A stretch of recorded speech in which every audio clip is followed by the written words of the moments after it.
आप सभी को मेरा प्यार भरा नमस्कार। नवरात्रि में माँ दुर्गा की पूजा के कड़े नियम होते हैं। ऐसे में दुर्गा पाठ और मंत्र जाप माँ दुर्गा की पूजा की सबसे सरल विधि है। दुर्गा सप्तशती के 13 पाठों का अपना महत्व है। अलग अलग बाधाओं से मुक्ति पाने के लिए इनका पाठ किया जाता है। मान्यता है कि चैत्र नवरात्रि में दुर्गा सप्तशती का पाठ करने से अनिष्ट का नाश होता है, घर में सुख शांति का वास होता है और गृह क्लेश और धन संबंधित परेशानियां भी दूर हो जाती हैं। दुर्गा सप्तशती में 360 शक्तियों का वर्णन किया गया है, जिसमें महाकाली, महालक्ष्मी और महासरस्वती की महिमा का उल्लेख है। इस वजह से सभी देवियों को प्रसन्न करने और उनका आशीर्वाद पाने और अपने घर की सुख शांति के लिए दुर्गा सप्तशती का पाठ करना चाहिए। दुर्गा सप्तशती पाठ के 13 अध्याय के लाभ अलग अलग हैं। आइए ये जानेंगे दुर्गा सप्तशती पाठ करने के लिए कौन सा समय सबसे शुभ होता है। तो आइए शुरुआत करते हैं। सबसे पहले जानते हैं चैत्र नवरात्रि में दुर्गा सप्तशती का पाठ किस समय करना चाहिए। तो चैत्र नवरात्रि में दुर्गा सप्तशती का पाठ करने के लिए सबसे उत्तम समय प्रातः काल का माना जाता है, लेकिन ध्यान रहे कि राहु काल में ये पाठ ना करें। राहु काल में पूजा पाठ का फल प्राप्त नहीं होता है।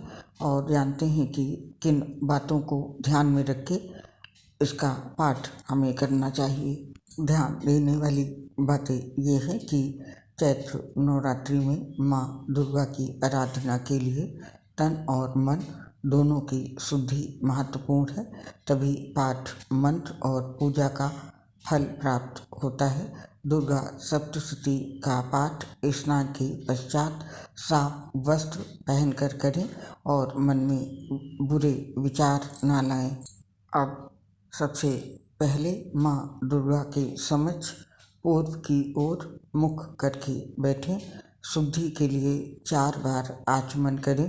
घी का दीपक लगाएं और पुस्तक को लाल कपड़े या व्यासपीठ के ऊपर रखकर पाठ करें। पुस्तक कभी हाथ में ना उठाएं।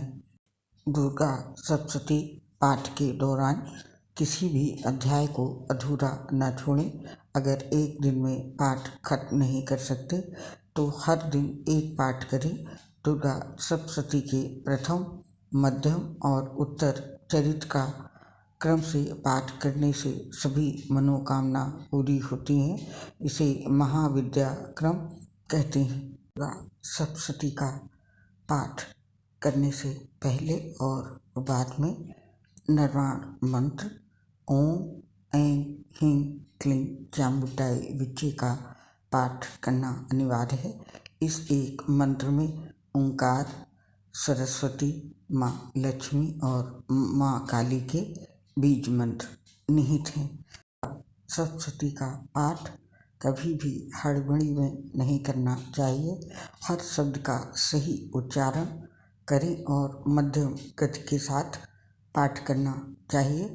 अगर संस्कृत में ये पाठ करना मुश्किल है तो आप इसे हिंदी में करें। इन बातों के साथ इन 2 बातों का बहुत ही ध्यान रखना है।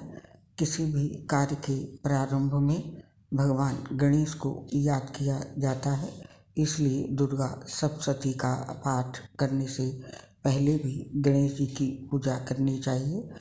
इसके अलावा यदि घर में घट स्थापना हुई हो तो वहाँ कलश पूजन, नवग्रह पूजन और ज्योति पूजन के बाद ही सप्तशती का पाठ शुरू करना चाहिए। श्री दुर्गा सप्तशती का पाठ पढ़ते समय कवच, अर्गला, कीलक स्तोत्र और 3 रहस्य को भी पढ़ना चाहिए। पाठ के अंत में क्षमा अवश्य मांगे माँ से, जिसे आपसे अनजाने में हुई गलतियों के लिए माता से आपको क्षमा मिल सके, इन दो बातों का विशेष ध्यान रखना चाहिए। श्री दुर्गा सप्तशती में 13 अध्याय हैं और हर पाठ का अलग अलग लाभ प्राप्त होता है जातक को। तो आइए जानते हैं पहले अध्याय दुर्गा सप्तशती का प्रथम पाठ करने से साधक को मानसिक और शारीरिक सुख मिलता है और दूसरा अध्याय से कोर्ट कचहरी आदि से जुड़े मामलों के लिए श्री दुर्गा सप्तशती पाठ का द्वितीय अध्याय पढ़ें। कहते हैं इससे विजय प्राप्ति का वरदान मिलता है। तीसरा अध्याय दुर्गा सप्तशती के तृतीय अध्याय के पाठ से शत्रु बाधा दूर होती है, कार्य में बाधा बन रहे दुश्मन की हर चाल नाकाम होती है। चौथा अध्याय भक्ति शक्ति तथा माँ दुर्गा के दर्शन का सौभाग्य पाने के लिए श्री दुर्गा सप्तशती का चतुर्थी अध्याय पढ़ना उपयुक्त है। पांचवा अध्याय चारों ओर से निराशा का सामना करना पड़ रहा हो, आर्थिक भौतिक और आध्यात्मिक सुख की कमी हो तो श्री दुर्गा सप्तशती का पंचम अध्याय लाभ देगा। और छठा अध्याय राहु केतु के अशुभ प्रभाव से बचने के लिए भय अकाल मृत्यु का डर और तंत्र क्रियाओं का डर रहता है, तो आप इस अध्याय का पाठ करें। और सातवें अध्याय का पाठ करने से सभी मनोकामनाएं पूरी होती हैं। आठवां अध्याय श्री दुर्गा सप्तशती का अष्टम अध्याय वशीकरण एवं मित्रता करने के लिए किया जाता है। ध्यान रहे किसी का अहित करने के लिए ये पाठ ना करें।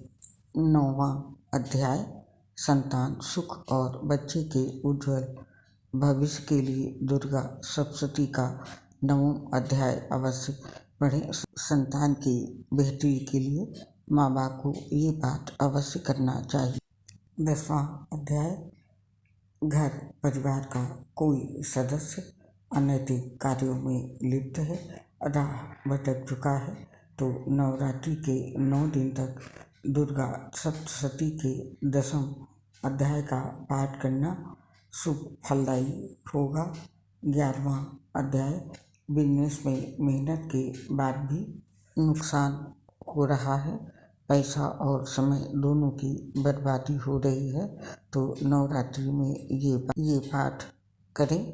12वां अध्याय मान सम्मान की प्राप्ति के लिए दुर्गा सप्तशती का 12 पाठ शुभ माना गया है। त्रयोदश अध्याय 13वें अध्याय का पाठ विशेष रूप से मोक्ष एवं भक्ति के लिए किया जाता है। यदि इन बातों का ध्यान रखे आप दुर्गा सप्तशती का पाठ करेंगे तो माता अवश्य आपको मनोकामना पूर्ण होने का आशीर्वाद देंगी। उम्मीद है आपको ये जानकारी अवश्य पसंद आएगी। दोस्तों अब आपसे विदा लेते हैं, आपसे अगली मुलाकात होगी नई पोस्ट के साथ। तब तक के लिए आप सभी को सपरिवार नवरात्रि के पर्व की हार्दिक बधाई और शुभकामनाएं और मेरा नमस्कार।